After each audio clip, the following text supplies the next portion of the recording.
नई दिल्ली सीट से आप प्रत्याशी अरविंद केजरीवाल ने नामांकन दाखिल किया। पत्नी सुनीता समेत पार्टी के कई नेता मौजूद रहे। नामांकन से पहले केजरीवाल का शक्ति प्रदर्शन, महिला समर्थकों और पार्टी के नेताओं के साथ पैदल मार्च निकाला। नामांकन से पहले परिवार के साथ वाल्मीकि मंदिर पहुंचे केजरीवाल, कनॉट प्लेस वाले हनुमान जी का भी आशीर्वाद लिया। नई दिल्ली सीट से बीजेपी उम्मीदवार परवेश वर्मा ने नामांकन किया। आप संयोजक अरविंद केजरीवाल से है टक्कर। नई दिल्ली सीट से बीजेपी प्रत्याशी परवेश वर्मा का भी शक्ति प्रदर्शन, समर्थकों के साथ रोड शो कर नामांकन करने पहुंचे। नामांकन से पहले वाल्मीकि मंदिर पहुंचे प्रवेश वर्मा, दर्शन कर लिया आशीर्वाद। मंदिर परिसर में महिलाओं को जूते भी बांटे। प्रवेश वर्मा के जूते बांटने पर एक्शन, जिला चुनाव अधिकारी ने पुलिस को एफआईआर दर्ज करने के निर्देश दिए। प्रवेश वर्मा के महिलाओं को जूते बांटने पर सियासत गरमाई। केजरीवाल ने कहा, जूते देकर प्रवेश वर्मा ने लोगों का अपमान किया। कालकाजी विधानसभा सीट से बीजेपी उम्मीदवार रमेश बिधूड़ी ने पर्चा भरा। केंद्रीय मंत्री हरदीप सिंह पुरी भी मौजूद रहे। बीजेपी प्रत्याशी रमेश बिधूड़ी ने नामांकन से पहले पूजा अर्चना की। कालकाजी सीट से सीएम आतिशी के खिलाफ चुनाव लड़ रहे हैं रमेश बिधूड़ी। करोल बाग से बीजेपी उम्मीदवार दुष्यंत गौतम के नामांकन में शामिल हुए हरियाणा के मुख्यमंत्री नायब सिंह सैनी ने कहा, दिल्ली में बीजेपी की सरकार बनने जा रही है, लोगों ने झूठ का शासन देख लिया है। बीजेपी उम्मीदवार सतीश उपाध्याय ने दाखिल किया नामांकन। मालवीय नगर विधानसभा क्षेत्र से बीजेपी के हैं प्रत्याशी। रोहिणी से बीजेपी प्रत्याशी विजेंद्र गुप्ता ने नामांकन से पहले अपने आवास पर हवन पूजन किया। केंद्रीय मंत्री मनोहर लाल खट्टर भी मौजूद रहे। दिल्ली चुनाव को लेकर केंद्रीय मंत्री मनोहर लाल खट्टर ने कहा, दिल्ली में इंडिया गठबंधन का कोई असर नहीं, बीजेपी की सरकार बनना तय। मालवीय नगर विधानसभा क्षेत्र से बीजेपी उम्मीदवार सतीश उपाध्याय ने रोड शो किया। नामांकन से पहले road show, boxer Vijender Singh भी रहे मौजूद। बीजेपी नेता अनुराग ठाकुर ने दिल्ली शराब घोटाले को लेकर पोस्टर जारी किया। केजरीवाल, सिसोदिया और संजय सिंह की तस्वीर लगा पोस्टर, लिखा, दिल्ली का किया बंटाधार, जब मिल बैठे ये तीन यार। दिल्ली में आप नेताओं के खिलाफ एफआईआर दर्ज, पुलिस ने 4 अलग अलग मामलों में केस दर्ज किया। पीएम और गृह मंत्री के खिलाफ आपत्तिजनक पोस्ट का है मामला। आप पर गृह मंत्री अमित शाह की आवाज से छेड़छाड़ का आरोप, पीएम के खिलाफ मॉफ की गई तस्वीर पोस्ट करने का भी आरोप। केजरीवाल और सिसोदिया पर केस चलाने की मंजूरी, आपका अटैक। प्रियंका कक्कड़ ने कहा, झूठे केस दर्ज करना बीजेपी का पुराना तरीका, चुनाव के वक्त आपको बदनाम करने की कोशिश। आपको लेकर दिल्ली बीजेपी सांसद प्रवीण खंडेलवाल ने कहा, आप जानती है कि वे लोग हार रहे हैं, बीजेपी दिल्ली में मजबूती के साथ सरकार बनाने जा रही है। इंडी गठबंधन को लेकर अखिलेश यादव ने कहा, यह अखंड गठबंधन, दिल्ली में आम आदमी पार्टी मजबूत है, इसलिए सपा ने आपका समर्थन किया, बीजेपी हारे, यह हमारा उद्देश्य। कांग्रेस पार्टी का अब से नया पता, 9A कोटला रोड। सोनिया गांधी ने नए मुख्यालय, इंदिरा भवन का किया उद्घाटन। राहुल गांधी, प्रियंका गांधी, मल्लिकार्जुन खड़गे समेत तमाम कांग्रेसी नेता रहे मौजूद। मल्लिकार्जुन खड़गे ने नए मुख्यालय में कांग्रेस का झंडा फहराया। सोनिया गांधी, राहुल गांधी और पार्टी के अन्य प्रमुख मौजूद रहे।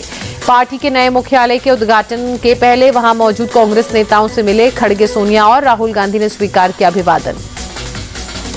दिल्ली में नए कांग्रेस मुख्यालय का नाम सरदार मनमोहन सिंह भवन रखने की मांग को लेकर नए मुख्यालय के बाहर लगे पोस्टर। मोहन भागवत की आजादी वाले बयान पर राहुल गांधी ने कहा, उन्होंने जो कहा वो देशद्रोह है। भागवत ने अयोध्या में राम मंदिर की प्राण प्रतिष्ठा को देश की सच्ची स्वतंत्रता कहा था। राहुल गांधी ने कहा, ये कहना भी भारत की 1947 में स्वतंत्रता नहीं मिली, हर एक भारतीय के लिए अपमान की बात, हम ऐसे बकवास लोगों को सुनना बंद करें। नीतीश कुमार को लेकर मीसा भारती ने बयान पर प्रदेश बीजेपी अध्यक्ष दिलीप जायसवाल ने कहा, लालू परिवार में अलग अलग लोग रोज सपने देखते हैं, अच्छा है कि लोग सपने देखते हैं।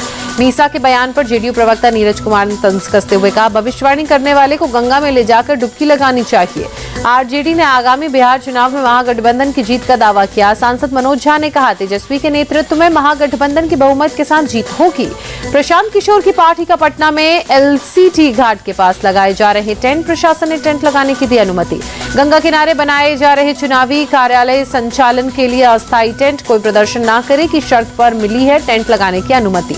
देहरादून में मुख्यमंत्री पुष्कर सिंह धामी ने पार्टी का संकल्प पत्र जारी किया। राज्य के नगर निगम चुनावों के लिए पार्टी का संकल्प पत्र।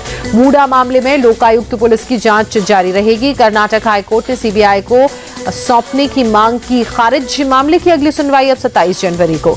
मुंबई पहुंचे प्रधानमंत्री मोदी। आईएनएस सूरत, आईएनएस नीलगिरी और आईएनएस वागशीर समेत 3 युद्धपोत राष्ट्र को समर्पित की। पीएम मोदी ने कहा, समुद्री विरासत के लिए आज का दिन बेहद बड़ा, तीनों युद्धपोत से भारत की सुरक्षा और प्रगति को नई ताकत मिलेगी। पीएम मोदी ने कहा, नौसेना को सशक्त बनाने के लिए काम जारी रहेगा। भारत विस्तारवाद नहीं, विकास भाव की भावना से काम करता है।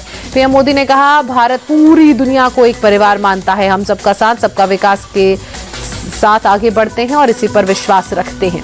रक्षा मंत्री राजनाथ सिंह ने तीनों आईएनएस की कमीशनिंग को हिंद महासागर क्षेत्र में भारत की बढ़ती ताकत का प्रमाण बताया। बोले, तेजी से बदलते परिवेश में हिंद महासागर का महत्व बढ़ा। आईएनएस सूरत दुनिया के सबसे बड़े और सबसे प्रभावशाली विनाशकारी जहाजों में से एक, एडवांस नेटवर्क और एडवांस वेपन सेंसर पैकेज से लैस। INS Nilgiri P-17 stealth frigate परियोजना का है पहला जहाज। स्टेल्थ तकनीक और लंबे समय तक समुद्र में रहने की क्षमता। P-75 scorpion project Calvary class की छठी और आखिरी सबमरीन है आईएनएस वागशीर। दुनिया की सबसे शांत और वर्सटाइल डीजल इलेक्ट्रिक सबमरीन में से है एक। मुंबई में नौसेना के जवानों ने पीएम मोदी को दिया गार्ड ऑफ ऑनर। जवानों से मिले प्रधानमंत्री मोदी। 77वां सेना दिवस आज पुणे में आर्मी डे की परेड हुई। सेना प्रमुख जनरल उपेंद्र द्विवेदी शामिल। सेना पदक और दूसरे पुरस्कार भी दिए। पुणे में स्थित बॉम्बे इंजीनियरिंग ग्रुप और केंद्र में भव्य परेड का आयोजन। सेना की दक्षिणी कमान के परेड में पहली बार एनसीसी की महिला विंग शामिल हुई। सेना दिवस के मौके पर परेड का आयोजन, जिसमें आकर्षण का केंद्र बने रोबोटिक खच्चर। मार्चिंग रोबोटिक खच्चरों के एक समूह ने परेड की। महाकुंभ के तीसरे दिन सुबह सुबह ड्रोन से भव्य तस्वीरें। त्रिवेणी संगम का विहंगम दृश्य कैद हुआ। महाकुंभ के तीसरे दिन त्रिवेणी संगम पर श्रद्धालुओं का आना जारी। पहले 2 दिनों में 5 करोड़ से ज्यादा श्रद्धालुओं ने लगाई पवित्र आस्था की डुबकी। अयोध्या में श्रद्धालुओं का सैलाब उमड़ा। सरयू घाट पर भक्तों ने आस्था की डुबकी लगाई। वाराणसी में सुबह सुबह गंगा नदी के घाटों पर जबरदस्त चहल पहल। श्रद्धालुओं ने गंगा नदी में पवित्र आस्था की डुबकी लगाई।